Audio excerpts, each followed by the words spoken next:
This is Mike Conklin, Chairman of Sentinels of Freedom. This is our Sentinels of Freedom podcast we call Veterans Never Stop Serving. Sentinels of Freedom is a national nonprofit organization that supports severely wounded post 9/11 veterans complete their higher education with our Bridge to Education scholarships. Our Bridge to Education program provides our veterans with comprehensive personal support, financial assistance, financial planning, mentoring, to achieve their success in post-military careers. We treat this as an investment, not a charity. What they will bring to our communities and the economy across our nation in their after-service careers is an invaluable fact and a return on our investment. Actually, a return on our investors' investment. Our donors take great pride in the fact that they are helping these veterans onto their objectives, higher education, self-sufficient lives. They've served our nation honorably and sacrificed much by doing so.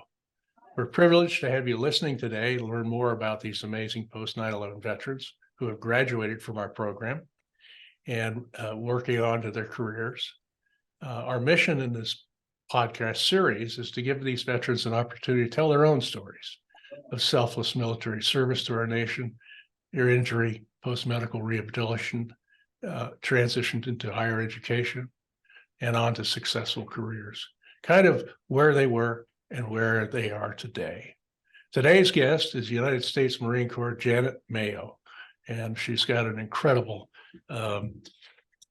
life and history. And Janet, I am so impressed of how far you have gotten since we first met you. My God, you got 2 master's degrees and you're heading to your Ph.D. I think you're graduating from criminal justice May 4th, just a couple of days from now. So you obviously are a smart lady. And on top of that, raising 4 children. And here you are going into the business of counseling others in medical or mental health. So, when we say veterans never stop serving, you are a great example of that. So welcome to the podcast, and love to hear a little bit more where you are today and a little bit about your past too. Okay. Well, thank you for having me on the podcast. I always advocate for Sentinels of Freedom to other veterans because I'd like to talk about how Sentinels of Freedom came into my life when I was kind of struggling to provide for my children. Oops. Needed the help really the most. But before I became part of, the Sentinels of Freedom, I grew up in Oklahoma. In my graduating class, so super small town, Oklahoma. I joined the Marine Corps in 2008. I was a 5811, so I was the police in the Marine Corps. Served for 5 years. I went from Japan to Camp Lejeune, got out in 2013, didn't really utilize any of the educational benefits while in, and I regret that. But once I got out, I came to Michigan, enrolled at Wayne State University for my undergraduate in sociology with a minor in gender studies. And about 2 years in, or 3 years in, is when I came across Sentinels of Freedom from my Evoke rehab counselor. And she gave it to me super last minute, but I still applied. And everyone that I've came into contact with have been like super helpful, especially Samantha Chapman has always been just like ready to respond to emails, any questions, everything. She's been super helpful with. And then after I completed my undergraduate, I went right into my first master's degree in counseling, completed that, started my second master's program in January of last year and was able to complete it within a year. Nice. Which was really astounding to some of the individuals within the program, because I started the program knowing that I was 8 months pregnant when I started Wow. my second master's program. Amazing. So it was difficult, but again, having that support from Sentinels of Freedom, even after I had completed the 2 years of like the help from the Sentinels of Freedom, I was still able to reach out for just like peer support. And I offered my help to any other veterans within the Detroit, Michigan area. And Samantha was able to kind of put together some veterans within the area and say, hey, here's some contact information if you want to kind of reach out and get that support going. But right now I am currently a limited license counselor in Michigan. Have been doing that for about 2 years now, while again, still in school. So it is it's difficult on some days, and then you just get it done. That, like they say in the Marine Corps, it's like you have to be mission ready and just continuously continue doing what you know you have to get done. I do plan on pursuing my Ph.D. in psychology. Hopefully I will be accepted into the School of Psychology in Farmington, Michigan, or Farmington Hills, Michigan, in the fall of 2024. So we'll see. Do you think that that will lead to, I mean, a lot of people to get their PhD end up teaching. Excuse me. Is that something that you are considering? There's a part of me that says no, but I am quickly finding out that it may be something that I'm interested in. Sure. Because I offer a very different approach. I'm super laid back. Even as a counselor, I'm not rigid. I'm very approachable. I have clients that see my profile and say, hey, you are someone that I want to work with. Yeah. So yeah, the other thing too is that, you've lived this, you've gone through a lot of adversity from childhood. I mean, you were in a foster home, for God's sakes. So you have kind of that life experience also. You're not just book taught. You've lived it. And I think that's a huge attribute to people that you're trying to help. And I'm glad that you mentioned that, because that's something that does help individuals that come in for their mental health help to realize that the person sitting across from them has had similar experiences. Right. And when you mentioned foster care, I was in foster care from the ages of 3 to 6, and then from 11 to 17. So essentially my whole childhood was spent in foster care. And I definitely am thankful for all the different opportunities along my life. I mean, I can give acknowledgement that my childhood was not great, but I can say that it's taught me how to be a mom. It helped me have, the 5 years that I served in the Marine Corps is like, oh, you know what? This is nothing. I can do this. And that's honestly what continuously keeps me driving. Yeah, I can sense that. And, I want to get back to Sam for a minute. All of our case managers are women, and they have a different way of listening to all of our sentinels, to our veterans. I'm probably a little harder, take a knee, drink some water, get over it, that kind of thing. That doesn't always work. They have kind of a maternal approach. They're, of course, dealing with the women in our program. They're excellent, but over and over again, we hear people say that, they were kind of a lifeline in the process. And we just love them. Can't thank them enough. And that for you to, a lot of it is trust, building trust with you, and knowing that you can pick up the phone and have a nice talk. Maybe you're having a tough day. Another advantage you have is, you have a great partner and 4 loving children that even though in tough times, you're surrounded by love, and I'm sure that helps a lot too.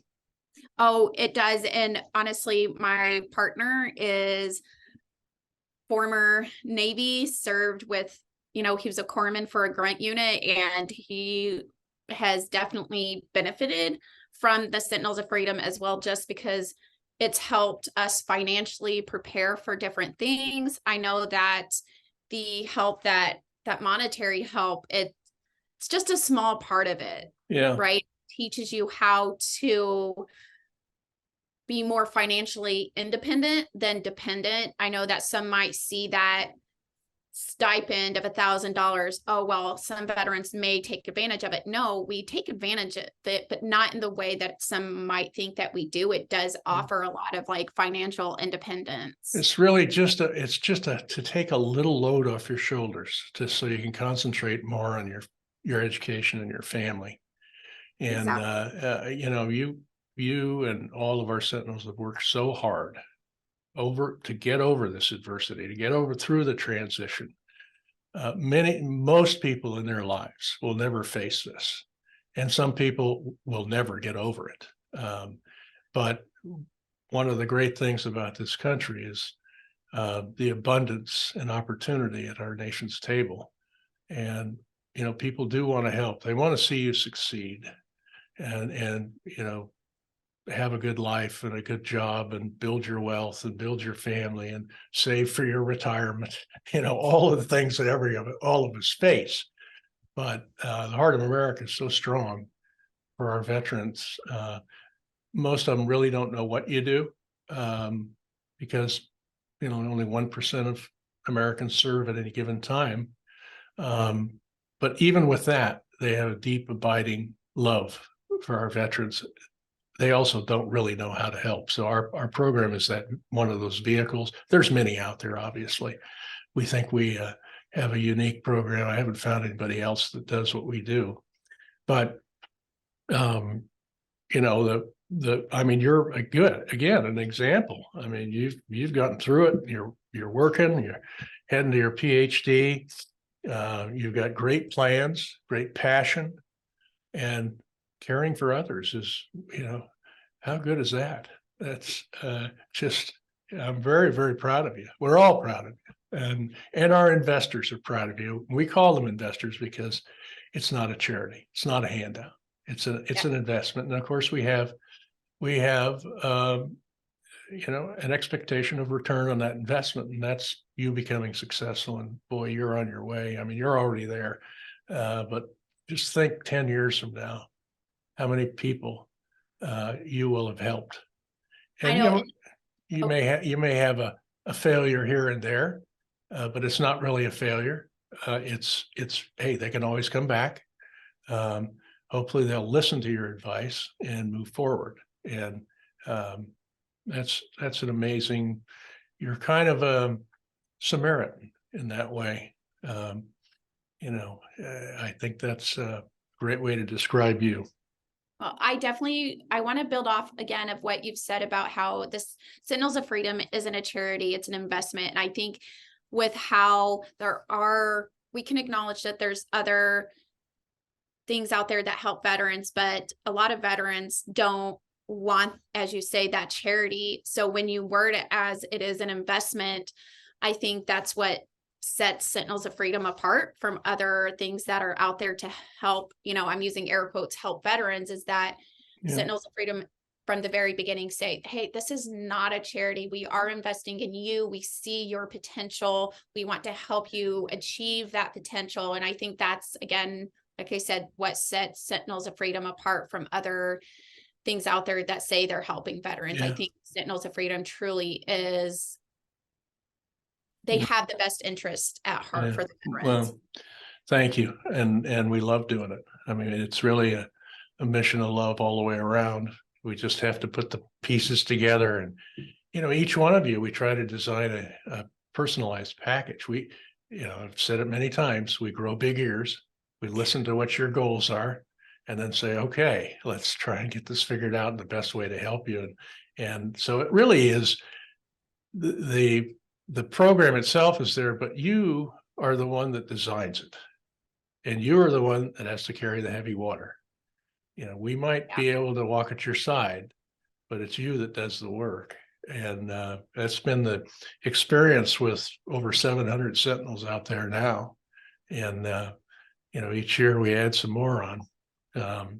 We're not the biggest group out there. And I kind of like that because we can be much more personal. And when you blow a program up and you get, 20,000 guys, you don't have that personal touch that I really enjoy, and our case managers, our staff, our investors.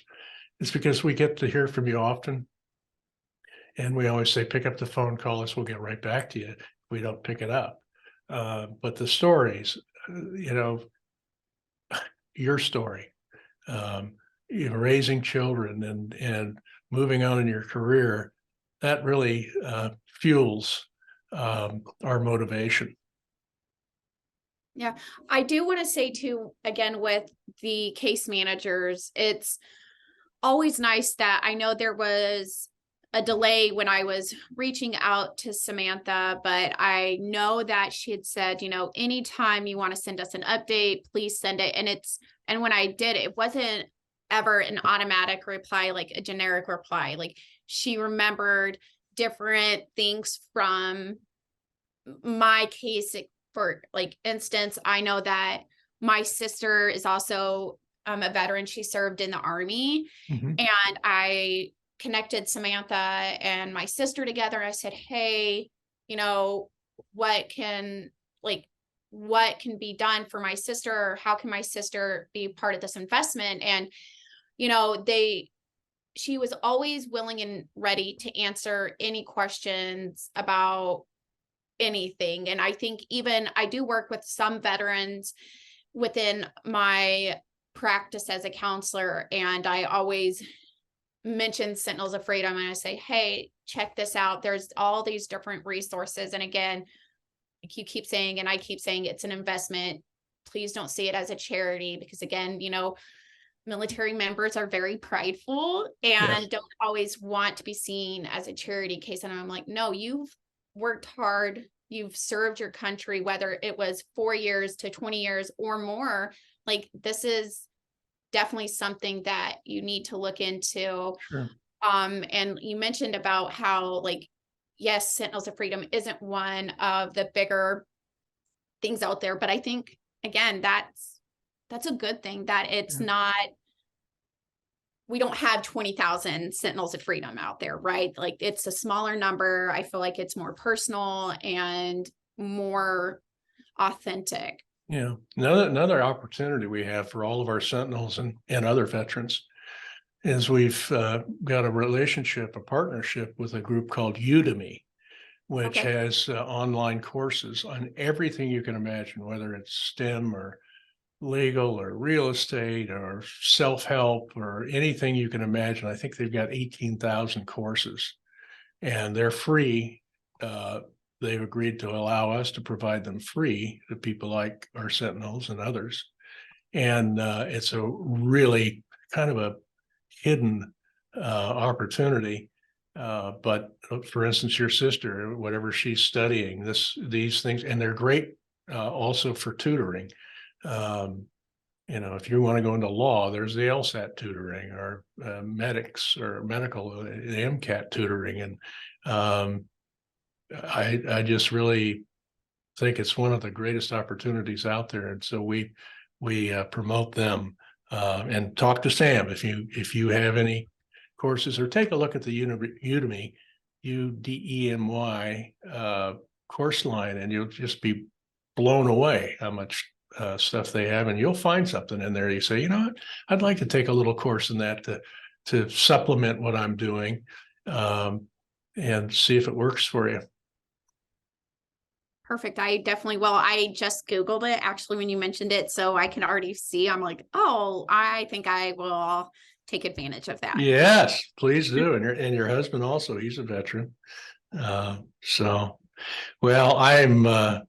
I'm just overwhelmed with joy that you are doing so well, and we're very proud of the fact that you actually allowed us into your life to help you. That's a big part of thing that makes our hearts soar is, you trusted us and we believed in you. And so I'm proud that you're doing so well. Thank you so much. Yeah. All right. So kiddies are all good. Yes. 12-year-old, 6th grade. I've got a 4th grader, a 1st grader, and then my baby just turned 15 months old. So Wow. Awesome. Well, I always like to, I always have a little bit of humor in this. And so I always ask our Sentinels in our podcasts to tell me a funny story of your experience while you were in the military. My 3 boys, all Rangers, they always have funny stories to tell me about something in training or something overseas that they will never forget. It could be something just stupid that happened. Have you got a story like that? I have several. Of course. Some of them may not be appropriate for the podcast, but one I can think of is, I had to be sprayed with OC, and I was not able to complete the course the first time. And I can OC is the tear gas stuff. I wasn't able to complete the course the first time, and I was crying for my mom. And I just remember my sergeant saying, "What is your mom going to do?" I'm like, "I don't know. I just want her." And the second time, my eyes were fried from the pepper spray, and I was able to keep my eyes wide open and complete the course. And I just remember thinking, I am a grown-up. I'm fully grown, and I'm crying for my mom in one of the worst times. And my sergeant's like, "Your mom's not going to do anything for you." I'm like, and just, so it's always funny to think about how you still cry for your mom, even in a totally different country, in a really awful time. And yeah, well, you made it through it. So yes. Well, let me conclude again by telling you we're all proud of you and wish you all the best in your future. You know where we are. You need us, please call us. And every podcast, we like to thank one of our major sponsors. And we never tell them we're doing this. Today, it is American Airlines. American Airlines, since we started, has been our flag airlines.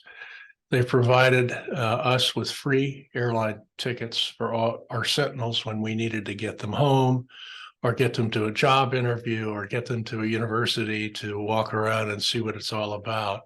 They have been unbelievably outstanding. And to our older veterans who they fly back to Washington, D.C. so they could visit the monuments.